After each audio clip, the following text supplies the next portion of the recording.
Namaku Tio Wahyu Prayoga, mahasiswa rantau yang sedang belajar. Bukan cuma soal ilmu, tapi tentang hidup. Setiap hari, selalu pulang ke kamar yang sunyi. Di luar ramai, tapi di dalam terasa kosong. Kadang bukan fisik yang lelah, tapi lelah berpura-pura bahwa aku baik-baik saja. Aku hanya seorang mahasiswa biasa yang mencoba menjalani hidup seperti orang-orang kebanyakan. Kuliah, pulang, tidur, bangun, lalu besoknya kuulangi lagi. Katanya ini proses tumbuh.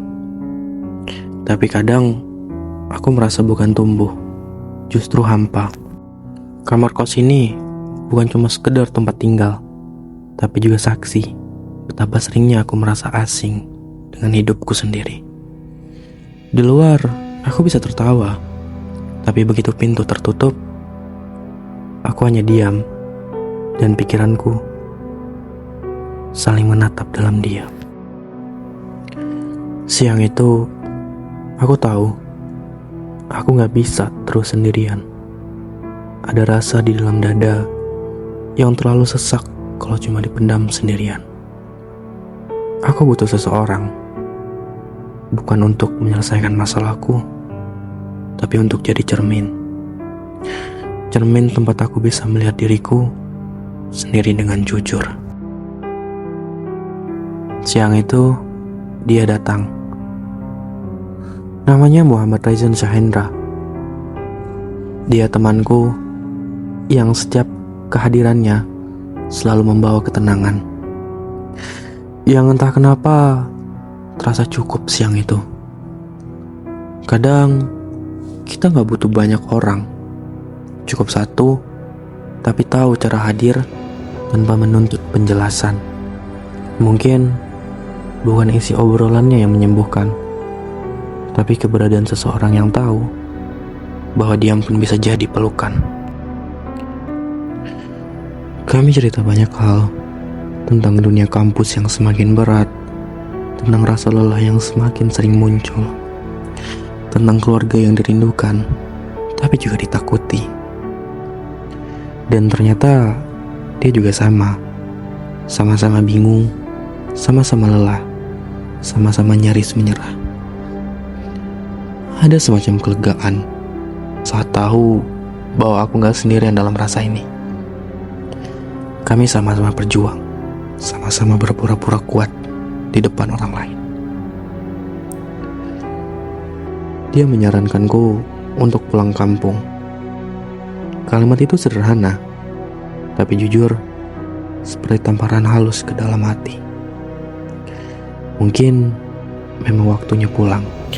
Perjalanan ini panjang, tapi yang lebih panjang adalah percakapan dengan diri sendiri. Aku ingin cerita tentang rindu yang mengendap, tentang mimpi yang mulai samar, tapi semuanya tertahan di tenggorokan. Sesampainya di rumah, semua terasa asing. Memang benar, kakak menyambutku, tapi tidak dengan peluk, tidak dengan hangat, seperti hanya sekedar formalitas yang membuatku bingung. Apakah aku benar-benar dirindukan? Di meja makan, aku hanya diam melihat ibu dan kakak sedang masak bersama. Adikku lewat dan menyapa, tapi semuanya terasa jauh. Mereka berbincang kecil, saling menyambung obrolan, tapi tak ada satupun yang mengajakku terlibat. Dan di situ aku sadar, mungkin bukan rumahnya yang berubah, tapi aku. Baiklah teman-teman semua, seharusnya kepulangan dari rantau menuju rumah bisa menjadi momen kebahagiaan. Namun ternyata tak banyak pula anak rantau yang merasa terasingkan di rumahnya sendiri. Hal ini disebabkan karena banyaknya perubahan yang dialami oleh seseorang yang merantau. Dimulai dari bagaimana cara mereka berpikir, berperilaku, atau bahkan kebiasaan mereka di kehidupan keseharian. Sedangkan orang rumahnya atau keluarga yang berada di desa tidak mengalami banyak perubahan. Secara psikologis, kondisi ini disebut dengan reverse culture shock, yang artinya seseorang merasa tidak lagi sejalan secara emosional atau bahkan membingungkan. Biasanya anak rantau sulit berkomunikasi kembali dengan orang-orang terdekatnya. Ini dikarenakan sudah bedanya pola pemikiran atau bahkan kebiasaan dari kedua belah pihak.